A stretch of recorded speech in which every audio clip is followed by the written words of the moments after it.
The shovel scrapes against frozen earth. One last time, I stand at the edge of Grandpa's grave, watching dirt fall onto polished mahogany. The pastor drones about eternal rest, but all I hear is the whisper of soil hitting wood. Final. Permanent. Gone. The funeral crowd thins. Black umbrellas drift toward the parking lot like scattered crows. I remain frozen, clutching the small brass key Grandpa pressed into my palm 3 days before he died. Kate, my mother's voice cuts through the January wind. Elizabeth Montgomery stands behind me, her lawyer's posture rigid even in grief. She's traded her usual navy suit for funeral black, but the predatory gleam in her eyes hasn't changed. We need to settle his affairs. I turn. Now? We just buried him. The probate court won't wait for our grief. She steps closer, and I catch the scent of her expensive perfume. Neither will the creditors. What creditors? She doesn't answer. Instead, she pulls out a manila envelope thick with documents. Your grandfather left instructions, very specific ones. The key grows warm in my palm. What kind of instructions? He wanted you to open his safe. Today, at the house. Her smile doesn't reach her eyes. With witnesses present. My stomach drops. What's in the safe? His will. The real one. She pauses, letting that sink in. Not the version his lawyer has on file. The cemetery suddenly feels smaller. Claustrophobic. You think there's another will? I know there is. Eleanor's voice turned sharp. Richard told me about it weeks before he died. Said he'd hidden something important. Something that would set the record straight. I remember Grandpa's final words. The way his fingers trembled as he pressed the key into my hand. Protect it no matter what. What if I refuse? Eleanor's laugh is cold. Then his estate goes to probate hell. Years of litigation. Everything frozen while lawyers feast on what's left. She steps closer. Is that what you want? To see his legacy destroyed by legal fees? Other family members drift toward us. Uncle David with his perpetual scowl. Cousin Sarah already calculating her inheritance. Nathan keeps his distance, but his eyes never leave our conversation. They're all waiting. The safe is at his house, Eleanor continues. I have keys to the property. We can go now. Get this over with. Clean and simple. Nothing about Eleanor is ever clean or simple. But the alternative months of court battles, family warfare, Grandpa's name dragged through probate mud makes my chest tight. I think about those last conversations with him. How he'd grab my wrist with surprising strength. How he'd whisper about trust and betrayal, about people who smile while they steal. Was he trying to warn me? The brass key bites into my palm. Such a small thing to carry so much weight. Fine. The word tastes like ash. But I want my own witness there. Eleanor's smile widens. Of course. Then let's just stick together.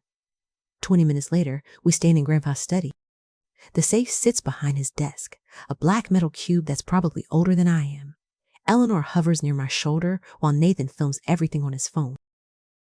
For legal purposes, he explains, but his smirk tells a different story. I slide the key into the lock. The mechanism clicks. The safe swings open. Empty. Completely, utterly empty. Eleanor's gasp echoes through the study. That's impossible. I stare into the hollow metal cavity. No documents, no will, no explanation. Just dust and the ghost of my grandfather's secrets. He must have moved everything, Nathan says, still filming, before he died. But I remember Grandpa's words. Protect it, no matter what. Not find it or use it. Protect it. As if he knew this moment would come. As if he knew they'd force me to open an empty safe while they recorded my humiliation. Eleanor's face hardens. This changes nothing, Kate. Without his real will, the original document stands. Everything goes to me as his eldest heir. I close the safe door. The lock clicks with finality. Then I guess you got what you wanted. But something cold settles in my chest. Something that feels like understanding. Grandpa always said the most dangerous opponents are the ones who let you think you're winning. Maybe the empty safe isn't defeat. Maybe it's the first move in a game I'm only beginning to understand. the marble floors of First National echo under my boots. 24 hours since the empty safe, and I still taste the humiliation. Eleanor's smug expression. Nathan's phone camera capturing every second of my defeat. But something doesn't add up. I approach the customer service desk where a young woman with perfect lipstick smiles at me. Her nameplate reads, Jessica. I need to speak with someone about my grandfather's accounts. I slide his death certificate across the counter. Richard Montgomery. Jessica's smile falters. She glances at the document, then at her computer screen. Her fingers pause over the keyboard. I'm sorry, but I'll need to get my supervisor. The wait stretches. Other customers cycle through the line behind me. A mother deposits her child's birthday money. An elderly man argues about overdraft fees. Normal banking problems for normal people? Ms. Montgomery? A man in an expensive suit approaches. Tall, silver-haired, with the kind of confident handshake that closes deals.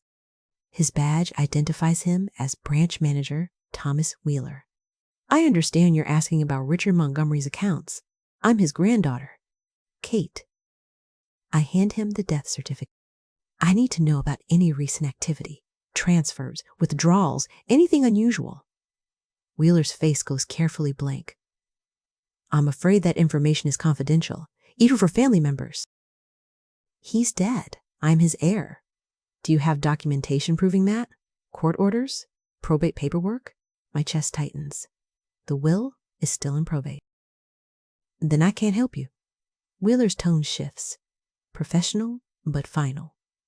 Banking regulations are very strict about. Someone cleaned out his safe. The words spill out before I can stop them. Yesterday, right after the funeral. There should have been documents, but it was empty. Wheeler exchanges a look with Jessica. Something passes between them. Recognition? Warning?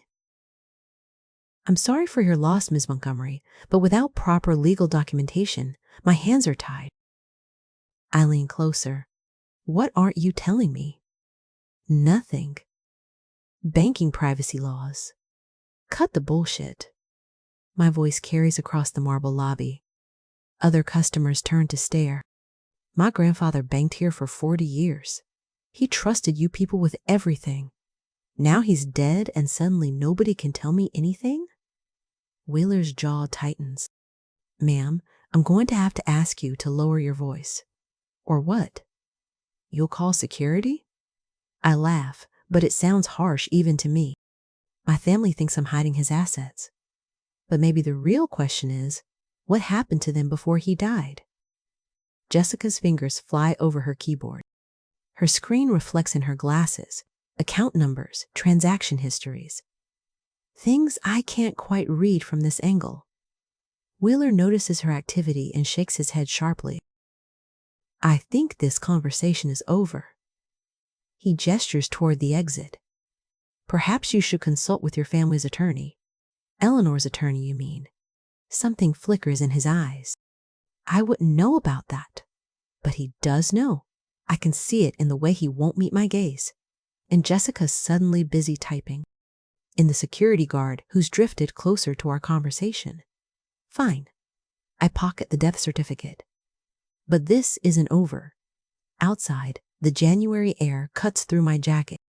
I sit in my car for 10 minutes, hands shaking with rage and frustration. 40 years of loyalty, and they won't even confirm Grandpa had accounts there. My phone buzzes. Text message from an unknown number. Saw the news. So sorry for your loss, Patricia Huang, Grandpa's neighbor. News? What news? I open my browser and search. Richard Montgomery, death, San Francisco. The first result makes my blood freeze. Local man's estate. Disputed by family members. The granddaughter of recently deceased businessman Richard Montgomery has been accused of hiding assets and manipulating inheritance documents. Family sources say Kate Montgomery may have coerced her elderly grandfather into changing his will. The article continues with quotes from concerned family members and speculation about elder abuse. My photo. An old one from my LinkedIn profile stares back from the screen. Comments flood the bottom of the article. Strangers dissecting my character, calling me a vulture, demanding justice for poor Richard Montgomery. My phone rings. Eleanor. Enjoying your 15 minutes of fame? I can barely speak. You gave them my photo, my work information. The public has a right to know when someone takes advantage of a vulnerable elderly person. I never! The reporter was very interested in your story. How you moved back to the city right after Grandpa's stroke. How you isolated him from his family. How convenient that his safe turned up empty. Cars stream past my windshield. Normal people living normal lives while mine explodes across social media. This is insane. You know I didn't do anything wrong. Eleanor's laugh is sharp. Do I? Because from where I'm sitting, it looks like you convinced a confused old man to hide his assets, then destroyed the evidence when you realized you couldn't access them. That's not what happened. Prove it. The line goes dead. I scroll through more search results. The story has spread across local news sites. Facebook posts sharing the article with angry commentary. Someone has created a hashtag, Justice for Richard. A knock on my car window makes me jump. Security guard from the bank. He motions for me to roll down the window. Ma'am, I'm going to need you to move along. You're making other customers nervous. I look around. The parking lot is nearly empty, but several people inside the bank are watching through the windows, as if I might storm back inside and demand answers at gunpoint. I'm just sitting in my car. I understand, but given the circumstances, he gestures toward my phone where the news article is still visible. Maybe it's better if you conduct your business elsewhere. Kicked out of a parking lot because of a news story that paints me as a predator. I drive home in a daze. My apartment, a one-bedroom rental that suddenly feels pathetic compared to Grandpa's house, offers no sanctuary. My neighbors in the hallway whisper and stare. The landlord's number appears in my missed calls. Inside, I collapse on my couch and read the article again. Every detail designed to make me look guilty. My recent divorce, my job at a nonprofit that specializes in working with vulnerable populations. Even my decision to move closer to Grandpa gets twisted into evidence of premeditation. But buried in the accusations, one line catches my attention. Family attorney Thomas Brennan declined to comment on the specifics of the estate dispute, but confirmed that proper legal channels are being pursued. Thomas Brennan, the lawyer who first told me about Grandpa's will. Why would he decline to defend me if I was truly his client? Unless he wasn't really representing my interests at all. My phone buzzes with another unknown number. Kate? This is Robert Martinez from Channel 7 News. We're doing a follow-up story on your grandfather's estate dispute. Would you like to comment? I hang up without answering. 3 more calls in the next 10 minutes. Different reporters, same story. My private number somehow leaked to the media circus. The apartment walls feel like they're closing in. Outside my window, a news van idles on the street. Eleanor hasn't just accused me of hiding assets. She's turned me into a public villain. And somewhere in this mess, the real truth about Grandpa's money is buried deeper than I thought possible. I think about his final words again. Protected no matter what. But protect what? And from whom? The empty safe suddenly feels less like defeat and more like a message I'm too stupid to decode. The courthouse smells like old wood and broken promises.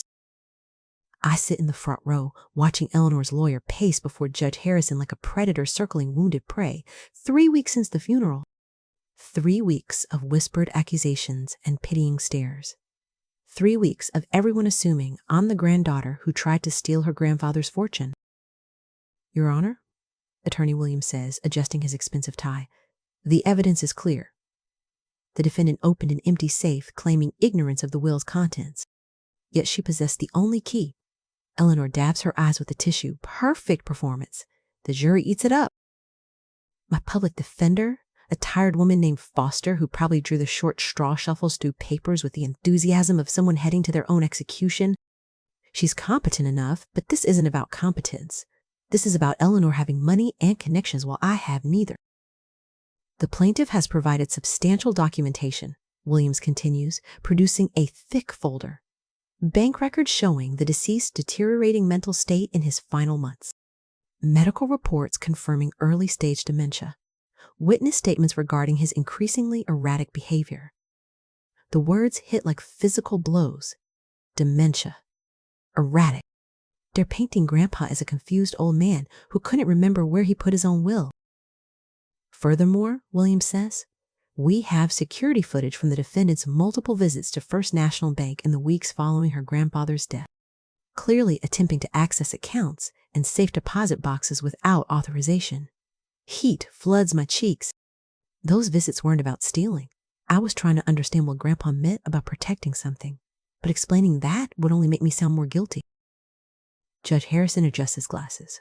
Ms. Foster, does your client wish to respond to these allegations? Foster starts to stand, but I grab her arm. I need 5 minutes. Kate, we discussed this. 5 minutes. My voice carries across the courtroom. There's something the court needs to see. Eleanor's composure slips for just a second. A flicker of uncertainty crosses her face before the mask slides back into place. Judge Harrison frowns. Ms.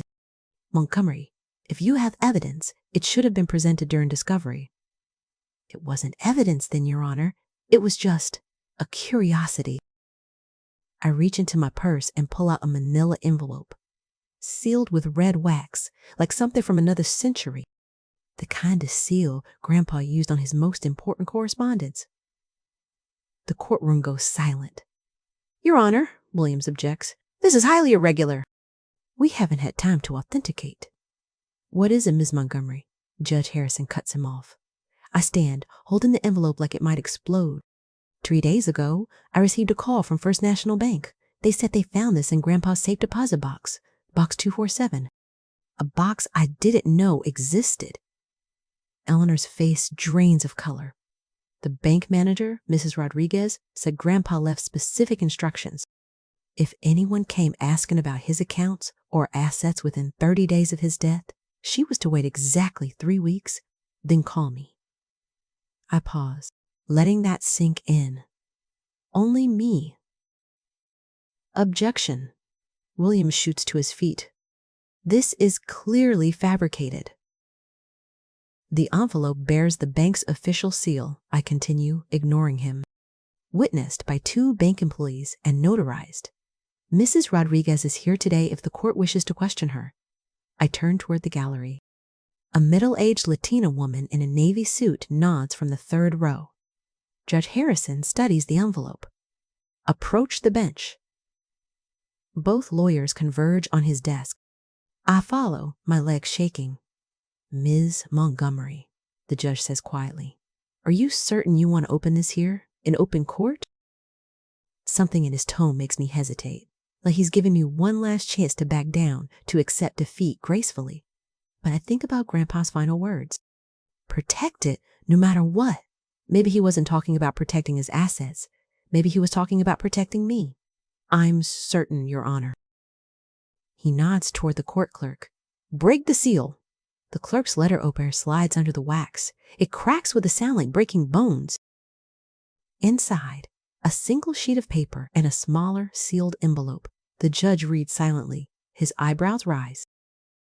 This appears to be a trust document, he announces to the courtroom. Establishing the Richard Montgomery Family Trust, dated 6 months before the deceased's death.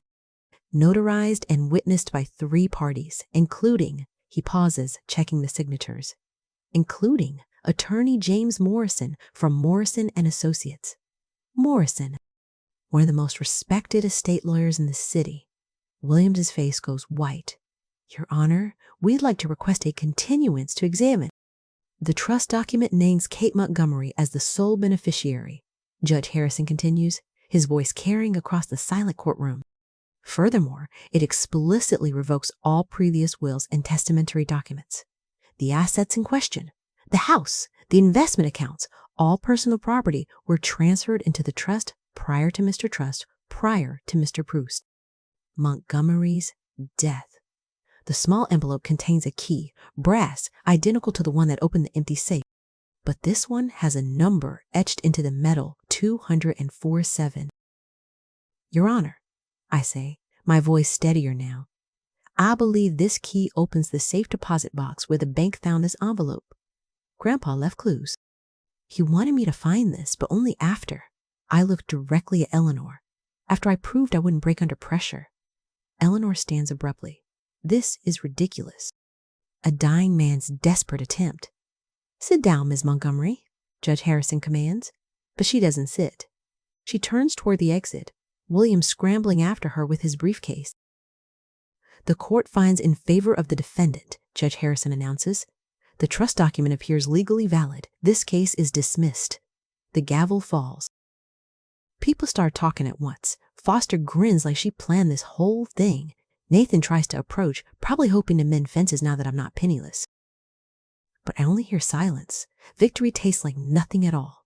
Later, sitting in Grandpa's study, my study now, I find his journal tucked behind the empty safe. The final entry is dated 2 days before he died. She came today, demanding to know about my will, my accounts. So hungry, so certain she deserved everything. I showed her the safe, told her about the key, watched her eyes light up with greed.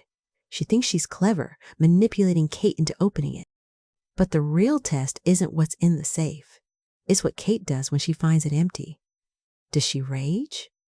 Does she break? Or does she trust that her old grandfather might have one more trick up his sleeve? The trust documents are safe. Mrs. Rodriguez has her instructions. But this was never about the money. This was about teaching Kate that sometimes you have to let people think they're winning to discover who they really are. Eleanor showed me her true face today. I pray Kate never has to wear one like it. I closed the journal and walked to the window. The cemetery is visible in the distance, a collection of gray stones under the setting sun. I protected it, Grandpa, I whispered to the glass. But I think I lost something else. The house feels bigger now, emptier. Victory, it turns out, can be the loneliest prize of all.